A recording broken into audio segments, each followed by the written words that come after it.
Welcome. You're on The Fringe Show. I'm your host, Tatiana Zalan, and I go live every Friday at 2 p.m. Dubai time.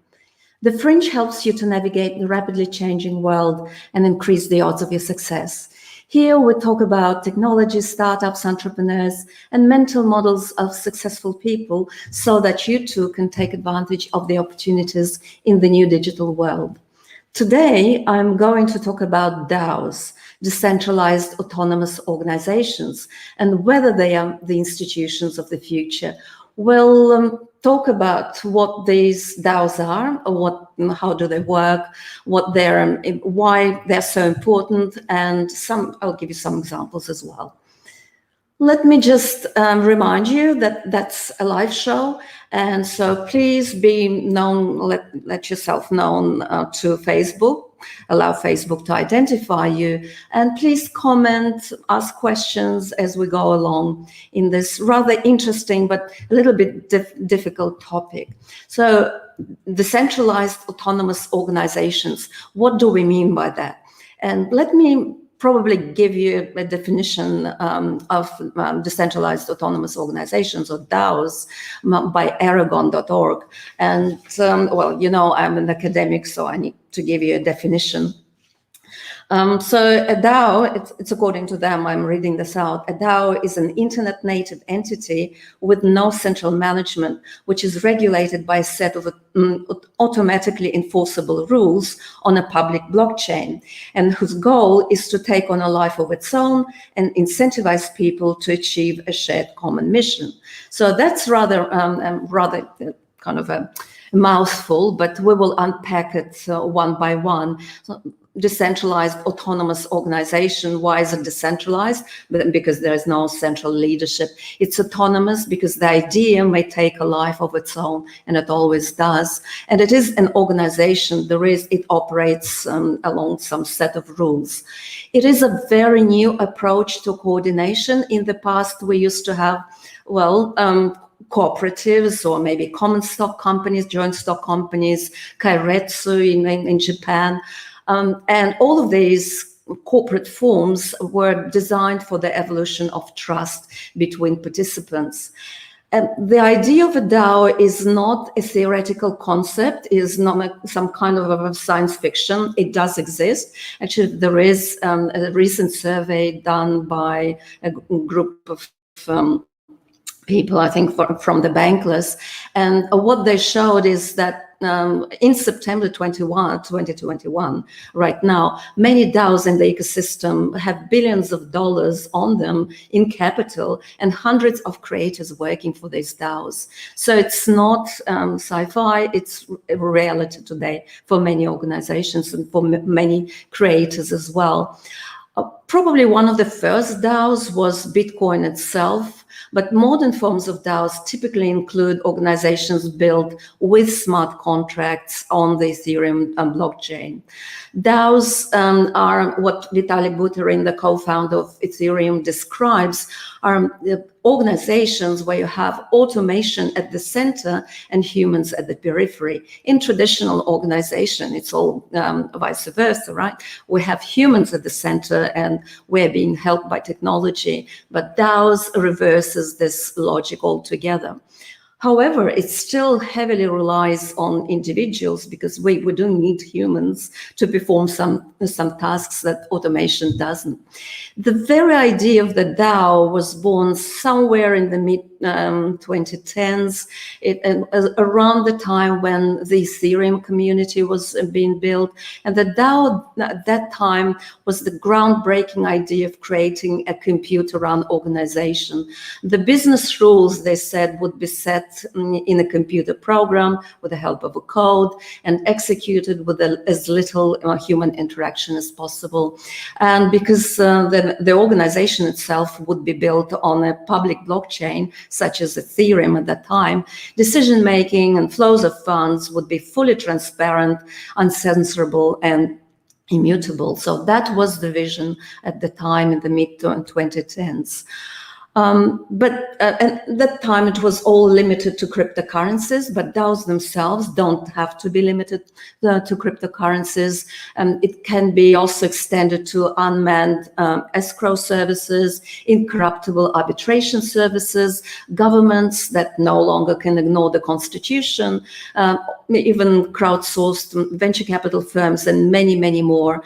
Today, what are they used for? What are the DAOs used for?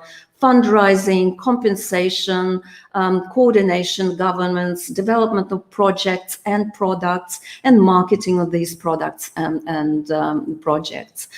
What are some of the features of these DAOs, and or who can qualify? What kind of organizations can qualify to be called a DAO?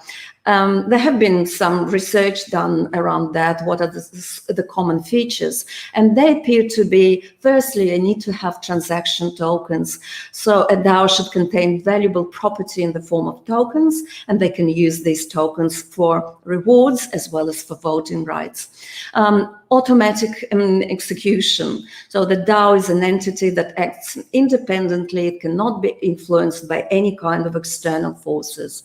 There has to be consensus. All the stakeholders, or shareholders, if you will, need to fully agree what kind of decisions to be made, and for example, and fully agree on the decision itself. If you are a member, if you want to withdraw funds, for example, that needs to be agreed on by general consensus. We don't have employees in DAOs, there are contractors. So the DAO will hire manufacturers, developers, and other contractors as well.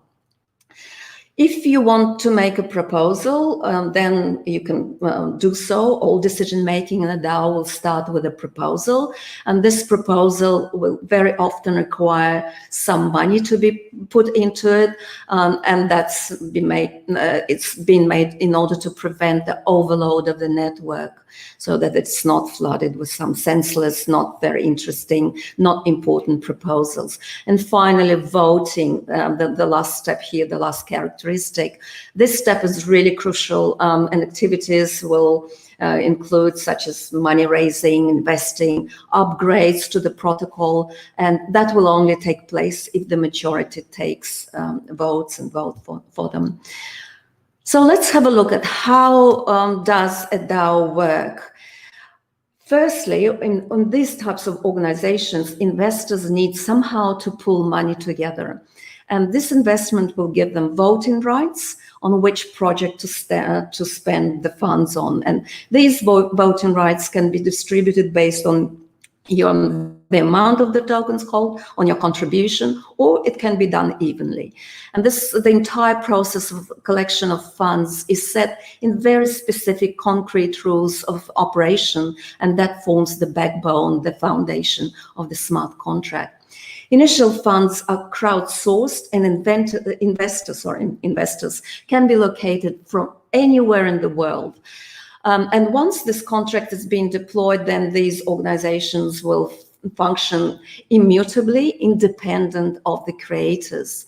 This whole voting process in DAOs is very different from what we see in traditional hierarchical structures. It subverts this process. So instead of all the decisions being made top down, it's really bottom up. And funds could be used for paying salaries or as an internal currency to reward some work of these contractors.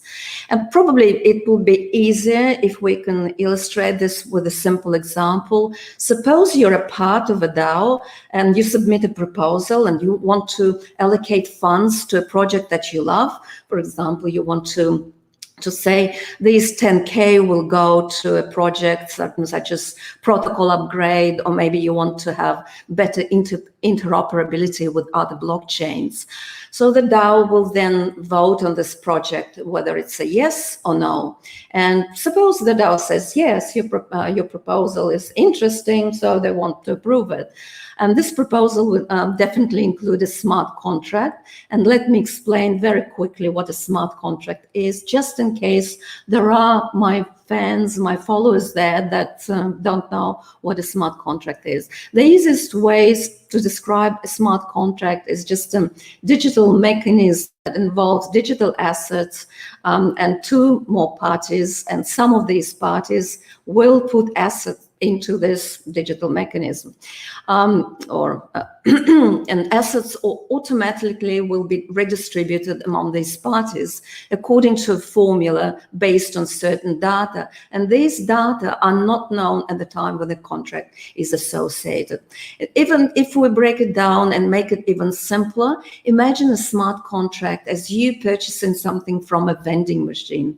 You go to the vending machine, you have $1, you put it inside, and for this $1, the vending machine will hopefully give you, say, a bottle of water, right? So it's a simple contract which runs under the principle, if this event happens, then this event will occur, just like you have with a vending machine.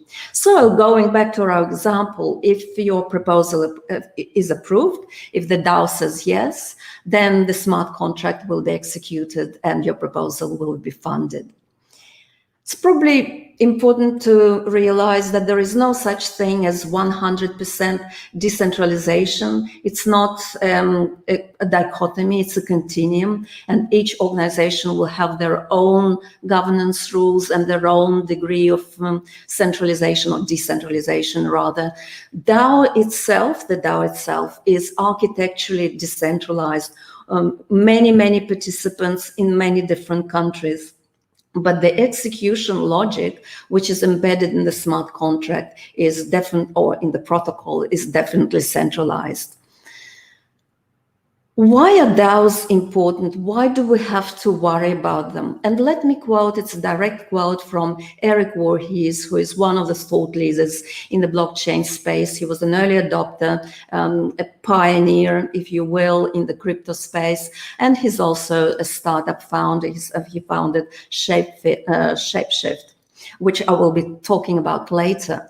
And the reasons that DAOs are so interesting is because they fundamentally change the economic relationship between people.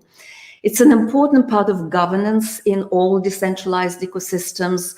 DAO itself changes our relationship with governance from something that's imposed on us, upon us really, by others, into something that we actually choose to opt into. And at the same time, we as participants in the DAO, we're equally serving and we're being served rather than just serving others, being employees. And in one of my last shows, I talked about how blockchain can be used to start new cities and even new nations, which are cloud first, blockchain first. And DAOs are a perfect example of how you can start a city, a project, or any sort of a nation even using blockchain, using a DAO, using smart contracts. The benefits of the DAO is that it's trustless, or at least trust minimized. It can't be shut down, nobody can, because it's not centralized, there is no third party, and it's an open source, so you can always check the status of the system, you can check the code. And I think why DAOs are also important, and this is something which probably is overlooked very often, it teaches people self-reliance, because users who are going into DAOs need to have a certain degree of personal financial responsibility, which is probably true of all crypto, but particularly with DAOs, because they're not used to it in the traditional finance. There's always a third party that will kind of help them out. This is not the case with DAOs, and people who are using them understand that very well. Now let's kind of look at some of the projects that are in the DAO space and what they do and how they help and why they are new institutions, at least to me. And we start with the Dao Hack. The very first DAO that was formed ever was called the DAO. Not very inventive, but that's how it's known. It was the biggest and the most ambitious project at the time. The time was 2016, within the Ethereum ecosystem, built on Ethereum blockchain. It included some of the most distinguished people, some of the most distinguished curators and advisors like Vitalik Buterin and Gavin Wood and Vlad Zamfir. It had a 4 weeks fundraiser at the beginning, crowdsourcing funds, and by the most optimistic estimate, they expected to collect maybe 20 million. Ethereum itself collected 18 in the initial coin offering. But surprise, what they did was attracting over $150 million in the end. And that's roughly, that at the time was 14% of the whole Ethereum network, Ethereum blockchain. And developers themselves were really worried at that time because it was a very much experimental piece of code, and lo and behold, the DAO was hacked and drained of $56 million in the end. It caused a huge split in the Ethereum community, a huge tension. What to do? On the one hand, all the developers, Vitalik Buterin himself, they all believed in immutability of blockchain. That's, after all, it's one of its most prominent and most interesting features, where code is all. But on the other hand, Ethereum itself as a project was at risk. It was only 2 years old, if that, and so extreme measures were needed. And in the end, what the Ethereum community decided is to go for a hard fork. What hard fork means, put it simply, you abandon the old chain and you start a new chain. It was a very controversial move, and the developers themselves did not know whether the miners in particular would join them, or whether they would continue with the old chain. But thankfully, the majority of miners decided to go with a new blockchain, and that's how Ethereum, as we know it, was born. But some miners continued with Ethereum Classic, that's the old blockchain. And funds were initially returned to investors. And unfortunately, this very first experiment at the DAO was not successful, and it was dissolved. But hopefully we'll learn from that as well. And some projects from that unfortunate start, very interesting projects, got born on the blockchain. One of them is Aragon. They have an amazing code, credo, set of moral values that they put on their website. And it's so inspiring, particularly in these testing times that humanity is in, that I just want to maybe read it out to you. I find it exceptionally profound. We believe humankind should use technology as a liberating tool to unleash all the goodwill and creativity of our species, rather than as a tool to enslave and take advantage of one another. Thus, Aragon is a fight for freedom. Aragon empowers freedom by creating liberating tools that leverage decentralized technologies. The Aragon Association itself is a foundation based in Switzerland. It's the legal steward of all the funds, of all the projects that are part of the Aragon ecosystem. It was founded in 2016 by 2 internet entrepreneurs, and in their own admission, it was built out of this notion and of this unease because of the emergent societal crisis and failure of democracy. That's in their own words. Who are the users of Aragon? Well, all sorts of virtual worlds and subreddits and hacker collectives, DeFi protocols, even fashion houses, they all use Aragon to take their communities to the next level. They have a fairly impressive treasury of $190 million or so, and where they keep all the funds. Some of these funds are in fiat, like US dollars or euros, and most of it is in Bitcoin and Ethereum and some other cryptocurrencies. And you can always check how the funds are being spent. It's full transparency. And what the Aragon Association itself does is also to fund via grants new interesting decentralized projects in the ecosystem, in the Aragon ecosystem. So that's one example, Aragon. Another example is MakerDAO. It's another super interesting project, and it's actually a DAO-based platform that contains not one, but two types of tokens, Maker and DAI. It's a smart contracts platform based on Ethereum. Maker in itself, and we are interested mostly in Maker because we're talking about decentralized organizations, is the governance token of this project, and DAI is the stable coin. Maker and its token holders govern DAI and its stability.